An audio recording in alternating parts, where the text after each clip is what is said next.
사랑합니다. 네, 오늘도 하나님께서 가장 기뻐하시고 또 하나님 아버지의 마음을 시원케 하는 이 귀한 예배 자리에 나오신 우덕진 가족 여러분, 주님의 이름으로 크게 환영하며 축복합니다. 자, 옆에 계신 바라보며 눈빛을 마주보며 사랑과 축복의 인사 함께 나눌까요? 사랑합니다. 축복합니다. 네. 여러분, 정말 해도 너무합니다. 요즘 날씨가 정말 너무합니다. 살인적인 더위라 해도 무방할 만큼 무더운 더위가 날씨가 계속되고 있습니다. 아무쪼록 이 무더운 여름 건강 잘 챙기시고 모두 건강하게 여름을 보내시기를 주님의 이름으로 축원합니다. 이렇게 더운 날이면 자연스럽게 시원한 것이 생각이 납니다. 시원한 물 한 잔이 생각나고 또 차가운 냉면 한 그릇 생각납니다. 근데 우리나라 사람들이 자주 사용하는 말 가운데 외국 사람들이 들으면 조금 이해하기 어려운 표현이 하나 있습니다. 뭘까요? 바로 시원하다라는 말입니다. 그러니까 차가운 냉면을 먹으면서 시원하다라고 하는 것은 이해가 되죠. 그런데 한여름 뜨거운 이 삼계탕 국물을 먹으며 땀을 뻘뻘 흘리면서도 똑같이 말합니다. 시원하다. 참 재미있는 표현이 아닐 수 없습니다. 그런데 여기서 한 가지 생각해 볼 것이 있는데요. 그러니까 냉면은 차가워야 맛이고 또 삼계탕은 뜨거워야 제맛이라는 것입니다. 그러니까 냉면 육수가 미지근하면 시원하지도 않고 또 제맛을 내기 어렵죠. 반대로 뜨겁게 먹어야 할 국물이 어중간하게 식어버리면 미지근하여 별로 달갑지 않습니다. 결국 뜨거운 것은 뜨거워야 하고 차가운 것은 차가워야 제 역할을 합니다. 여러분, 이처럼 음식에도 온도가 중요하듯 우리의 신앙생활에도 온도가 중요합니다. 그렇다면 저와 여러분의 그 신앙생활의 온도는 지금 어떻습니까? 처음 예수님 믿었을 때의 감격과 기쁨, 또 주님을 뜨겁게 사랑했던 그 마음의 온도가 혹 식어지지는 않으셨나요? 아니면 오랜 신앙생활 속에서 어느새 그 온기가 식어 미지근해지지는 않으셨습니까? 예전에는 예배가 기다려지고 사모했는데 이제는 너무 익숙해진 나머지 별 기대가 없습니다. 사모함이 없습니다. 말씀 한 구절에도 마음이 뜨거워졌는데 이제는 별 감동이 없습니다. 기도하지 않으면 답답했는데 이제는 기도가 끊겨도 별로 불편하지 않다면 한번 우리의 영적인 그 온도를 체크하고 점검해 볼 필요가 있습니다. 바로 오늘 본문의 라오디게아 교회가 바로 그런 교회였습니다. 주님께서 15절과 16절에 말씀하시죠. 내가 내 행위를 아노니 내가 차지도 아니하고 뜨겁지도 아니하도다.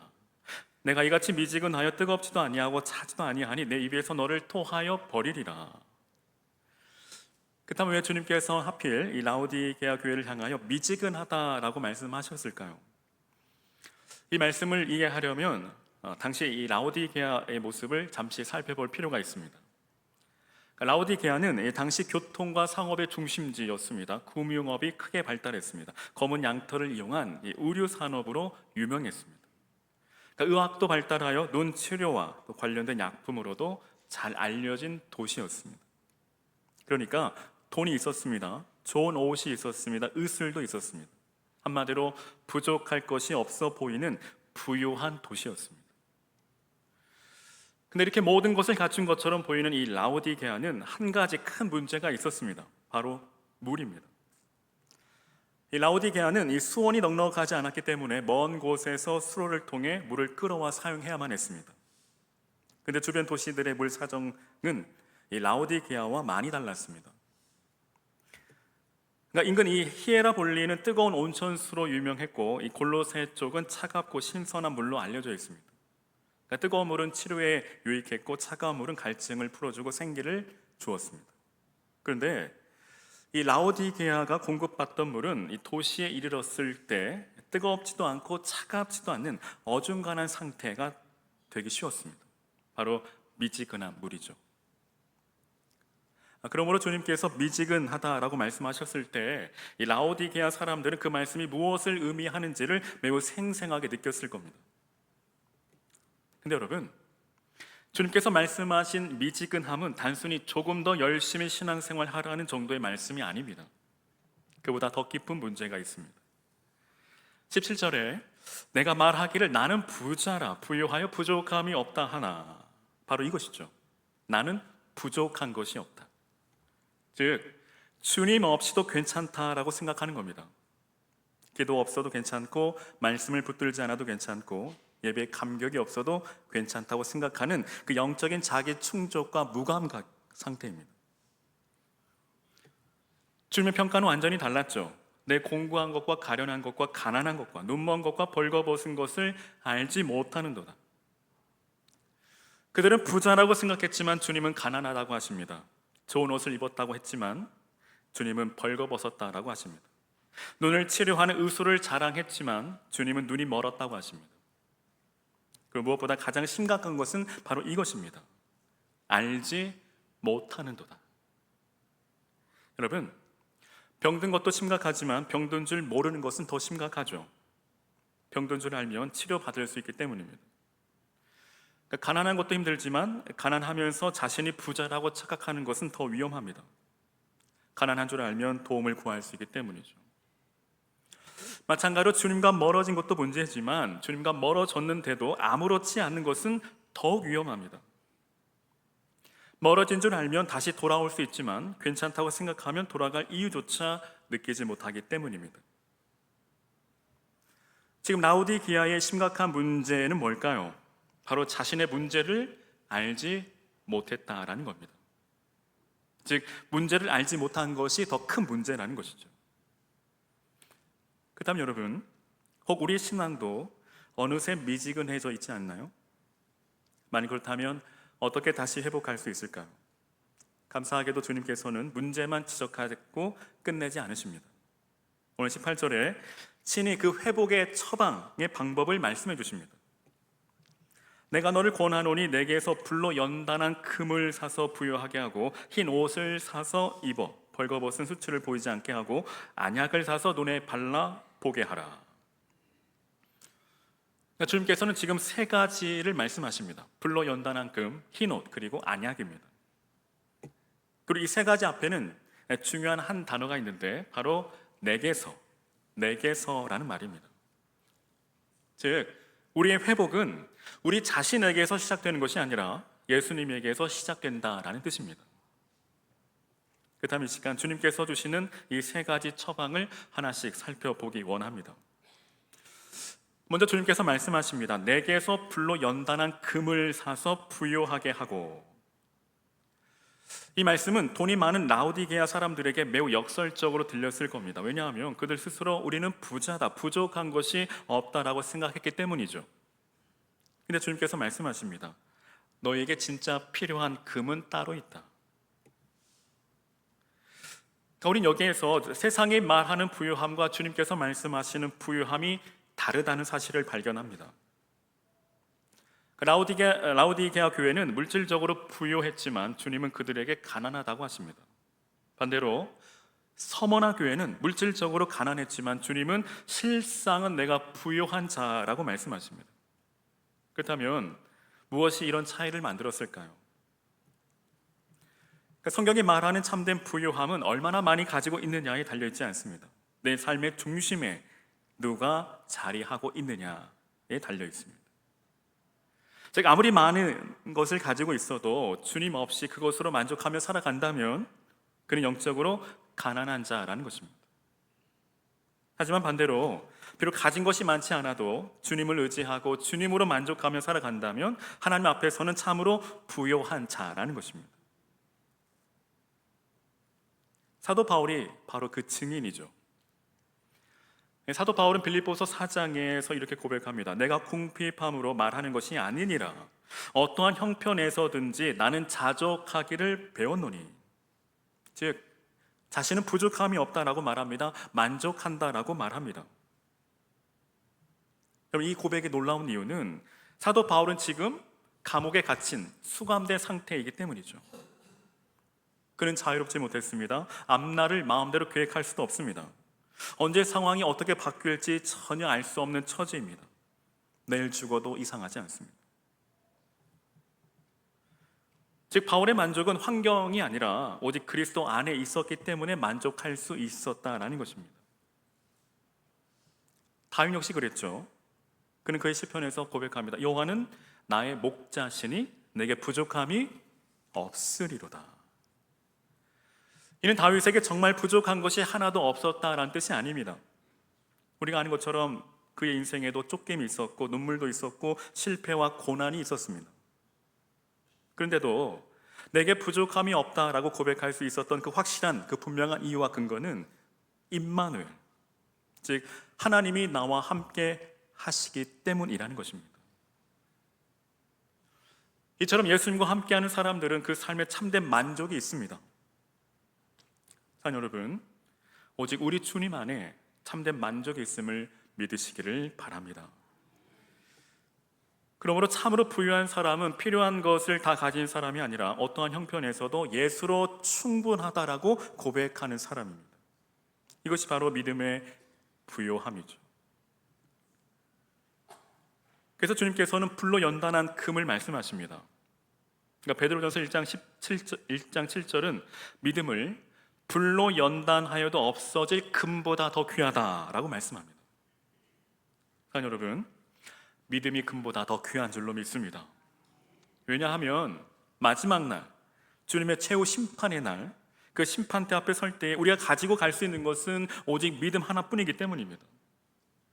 그리고 하나님은 그 믿음으로 최후 심판을 하십니다.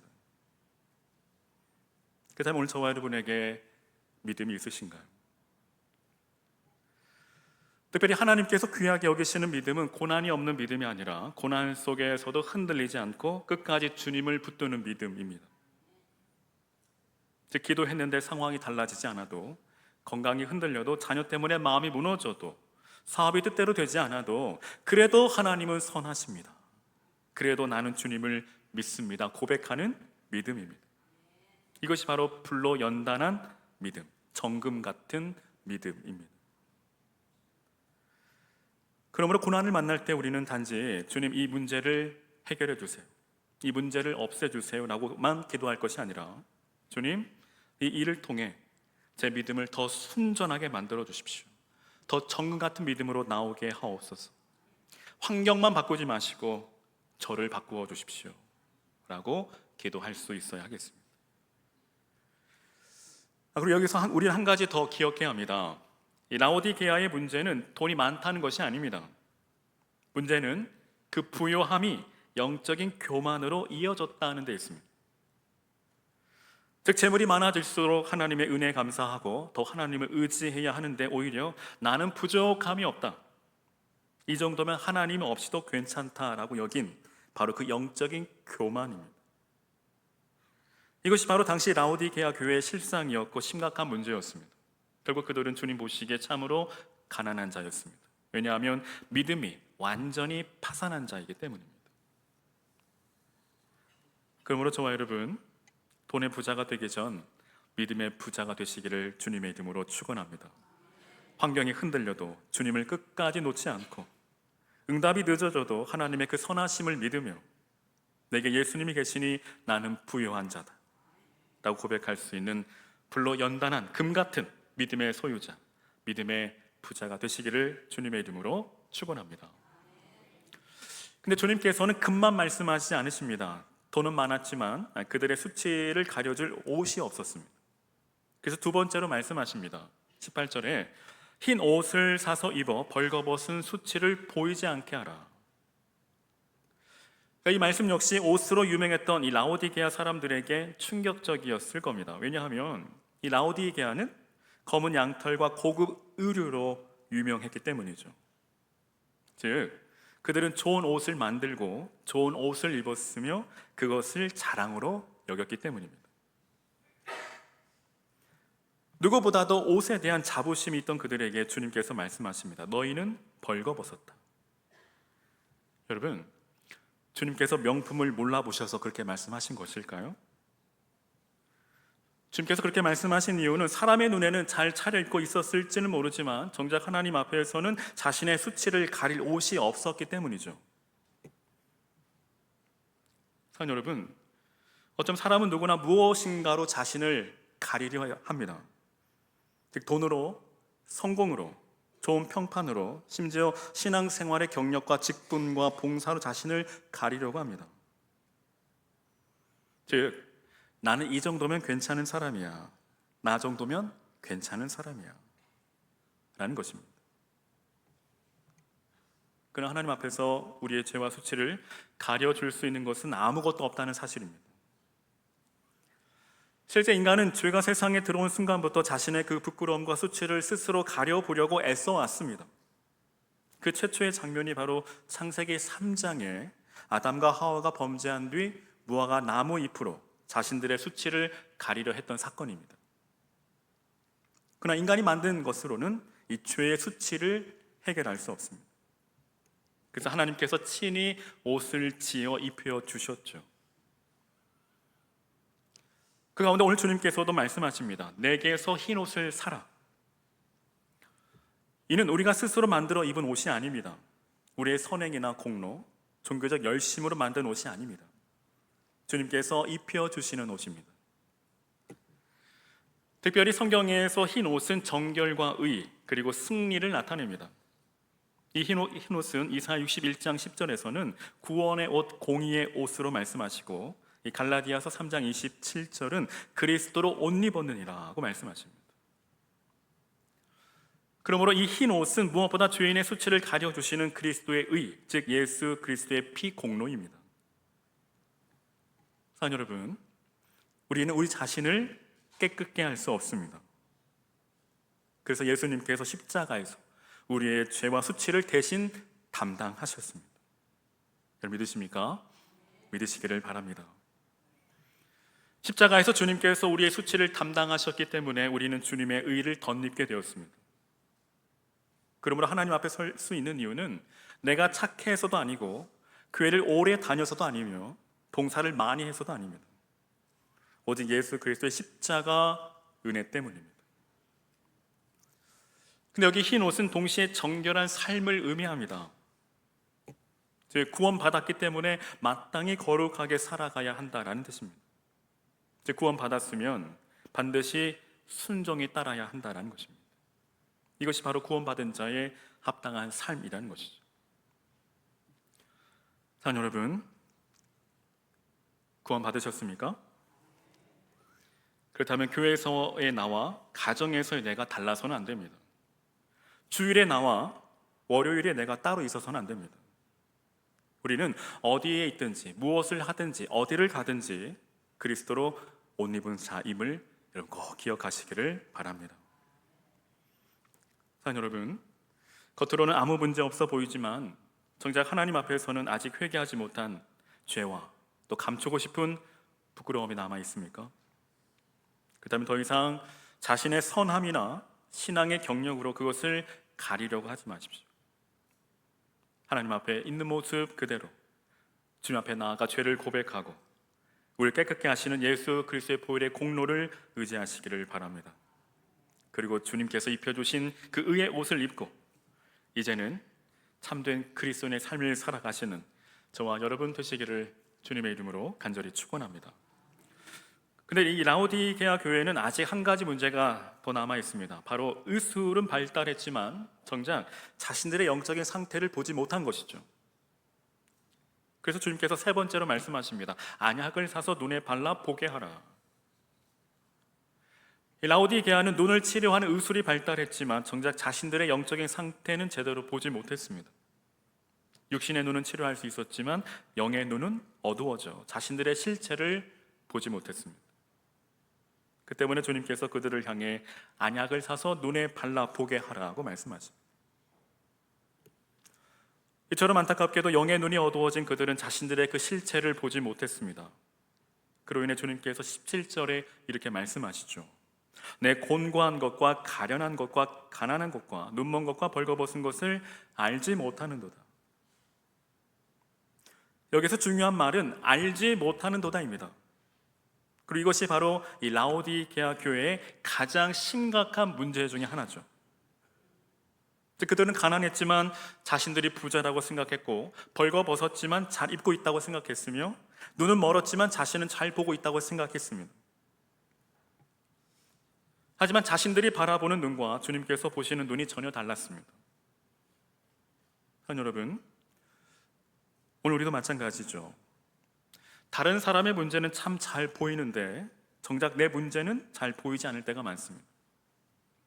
다른 사람의 말과 행동은 쉽게 판단하면서도 내 안에 있는 교만과 욕심과 미움은 보지 못할 때가 많습니다. 그래서 다윗은 시편 139편에 이렇게 기도합니다. 하나님이여 나를 살피사 내 마음을 아시며, 즉 하나님, 내가 보는 나 말고 주님이 보시는 나를 보게 해주십시오라는 기도입니다. 오늘 우리에게도 이 기도가 필요합니다. 주님, 제 눈을 열어주십시오.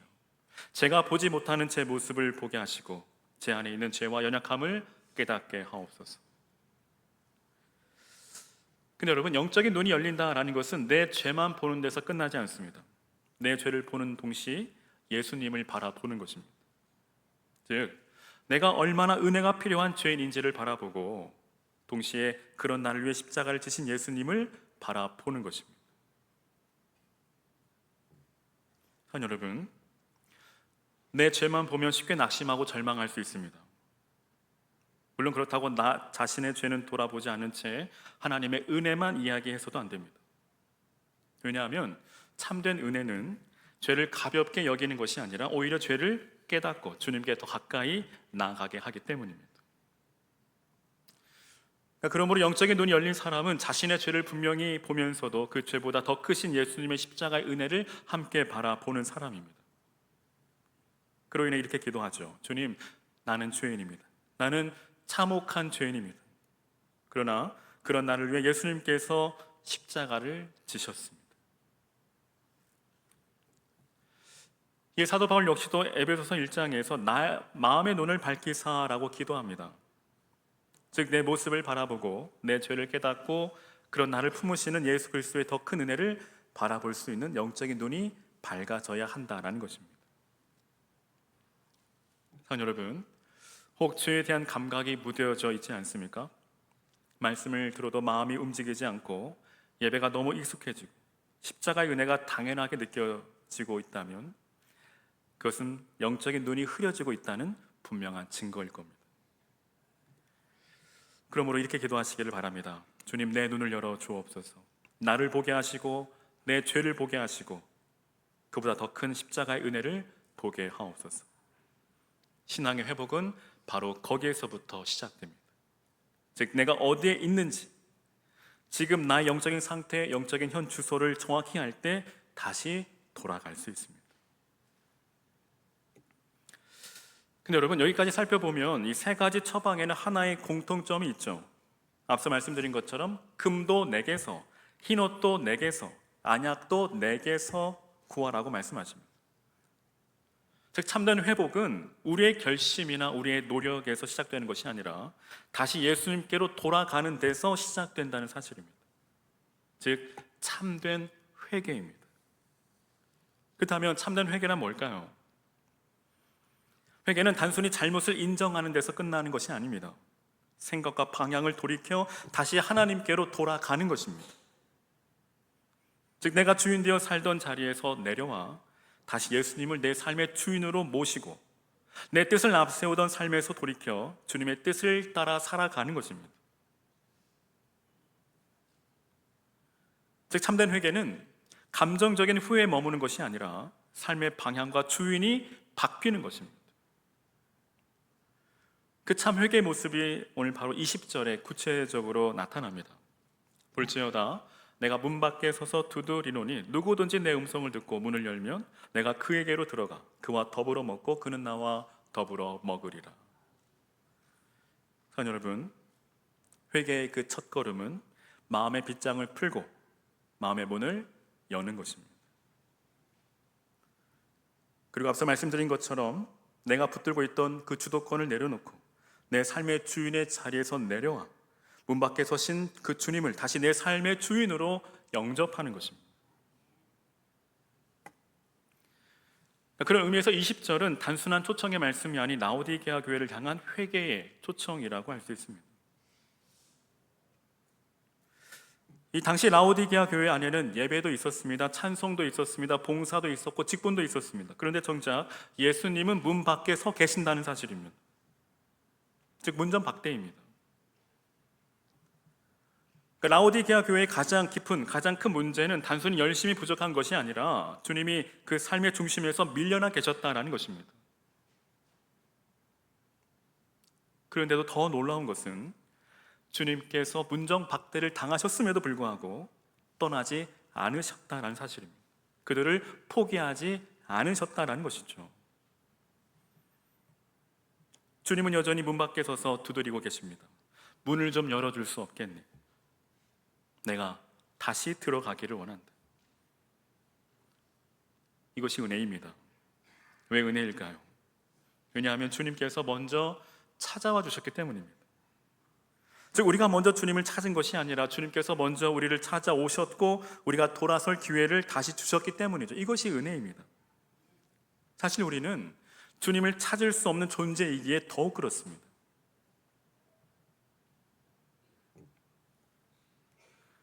받을 자격이 있어서가 아니라 사랑하시기 때문에 우리를 다시 부르시고, 멀어졌는데도 다시 가까이 오라고 초청하시며, 미지근해졌는데도 다시 뜨거운 교제를 회복할 길을 열어주시는 것, 이것이 바로 은혜라는 것입니다. 그럼 사랑하는 여러분, 오늘 우리는 다시 문을 열어야 합니다. 그리고 주님을 손님이 아닌 내 삶의 주인으로 모셔드려야 합니다. 즉 내 시간의 주인, 내 물질의 주인, 내 가정과 자녀의 주인, 내 계획과 미래의 주인, 그리고 내 인생의 주인이 예수님이 되셔야 합니다. 우린 자꾸 내가 주인 되려고 합니다. 그러나 여러분, 신앙은 뭘까요? 신앙은 내가 주인의 자리에서 내려오고 예수님을 그 자리에 모시는 것입니다. 그리고 이렇게 고백하는 것이죠. 주님, 제가 주인 노릇하던 것을 내려놓겠습니다. 이제는 주님이 내 삶의 주인이 되어 주옵소서. 주님께 항복하는 것입니다. 사랑하는 여러분, 주님께 항복하는 것은 패배가 아니라 가장 복된 승리입니다. 왜냐하면 주님께 항복하면 행복하기 때문입니다. 여러분 기억하시죠? 회개하면, 날씨가 너무 더워서 다 까먹으셨나 봐요. 회개하면 회복되고, 항복하면 행복하고, 기도하면 기적이 일어납니다. 믿으시면 아멘. 사랑하는 여러분, 주님께 항복하면 행복합니다. 왜냐하면 내가 나를 다스리는 것보다 주님께서 나를 다스리실 때 우리 인생이 가장 안전하기 때문입니다. 그리고 문을 연 사람에게 주님께서 말씀하십니다. 내가 그와 더불어 먹으리라. 즉 주님께서는 단순히 우리의 행동만 고치기를 원하시는 것이 아니라 우리와 다시 깊은 교제를 회복하기를 원하십니다. 이것이 참 신앙의 본질입니다. 여러분, 신앙은 일을 많이 하는 것이 먼저가 아니라 예수님과 함께 관계 맺는 것, 즉 예수님과 함께 사는 것입니다. 그리고 마지막으로 주님께서 21절에 이기는 자에게 놀라운 약속을 주시죠. 이기는 그에게는 내가 보좌에 함께 앉게 하여 주기를 내가 이기고 아버지 보좌에 함께 앉는 것과 같이 하리라. 이 말씀이 무슨 뜻일까요?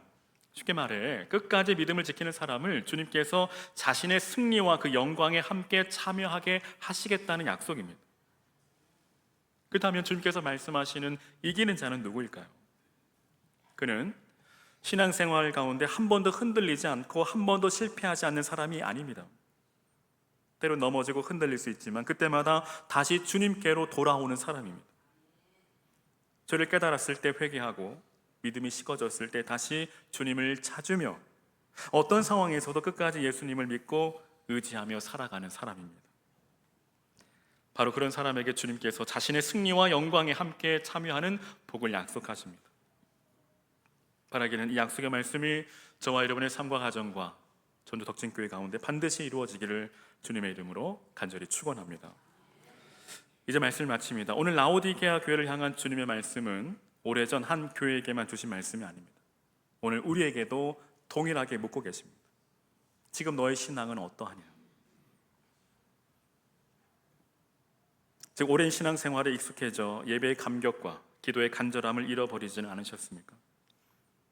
겉으로는 아무 문제 없어 보이지만 정작 주님과의 관계는 조금씩 멀어지고 있지는 않습니까? 그렇다면 오늘 주님의 음성을 들어야 합니다. 여러분, 주님은 우리를 정죄하시거나 우리를 버리시기 위해서 말씀하시는 것이 아닙니다. 다시 회복시키기 위해 말씀하십니다. 그래서 주님께서는 우리에게 불로 연단한 금을 주시기 원하시고 우리의 수치를 가릴 흰옷을 입혀주시기 원하시며 보지 못하는 것을 보게 하는 영적인 눈을 열어주시기를 원하십니다. 그리고 무엇보다 문 밖에 서서 우리의 마음을 두드리고 계십니다. 그러므로 이제 우리의 고백이 바뀌어야 합니다. 라오디게아 교회처럼 나는 부자라, 부유하여 부족함이 없다라고 말하는 것이 아니라 오히려 이렇게 고백해야 합니다. 주님, 저는 주님 없이는 살 수 없습니다. 주님이 나의 참된 부요함이십니다. 주님이 나의 의가 되십니다. 주님이 나의 모든 것 되십니다. 주님, 내 삶의 주인이 되어 주옵소서. 사랑하는 여러분, 신앙의 회복은 거창한 데서 시작되지 않습니다. 다시 주님을 찾는 데서 시작됩니다. 다시 말씀 앞에 서고 다시 기도에 무릎을 꿇고 다시 죄를 회개하며 다시 예수님을 내 삶의 주인으로 모시는 데서 시작됩니다. 혹 우리의 신앙이 미지근해졌다면 오늘 다시 주님께 돌아가시기를 바랍니다. 주님보다 더 의지했던 것을 내려놓고 주님보다 더 사랑했던 것들을 포기하고 내가 주인 되어 살았던 그 삶의 자리를 주님께 다시 내어 드리시기를 바랍니다. 그리고 어떠한 형편에서도 주님만 의지하고 그리스도의 의를 덧입고 영적인 눈을 밝히 뜨며 끝까지 예수 그리스도 안에 머무는 저와 여러분 되시기를 주님의 이름으로 축원합니다. 그래야 마지막 날 이기는 그에게 내가 내 보좌에 함께 앉게 하여 주리라 하신 이 말씀, 그 영광스러운 약속에 함께 참여하는 저와 여러분 되시기를 주의 이름으로 축원합니다. 가진 것이 많아서 부유한 사람이 아니라 주님 때문에 부유한 사람, 사람들 앞에서 잘 꾸며진 사람이 아니라 그리스도의 의를 덧입은 사람, 세상을 잘 보는 사람이 아니라 자기 자신과 십자가의 은혜를 바로 볼 줄 아는 사람, 그리고 무엇보다 예수님을 삶의 주인으로 모시고 끝까지 믿음으로 살아가는 승리하시는 저와 여러분 되시기를 주님의 이름으로 간절히 축원합니다.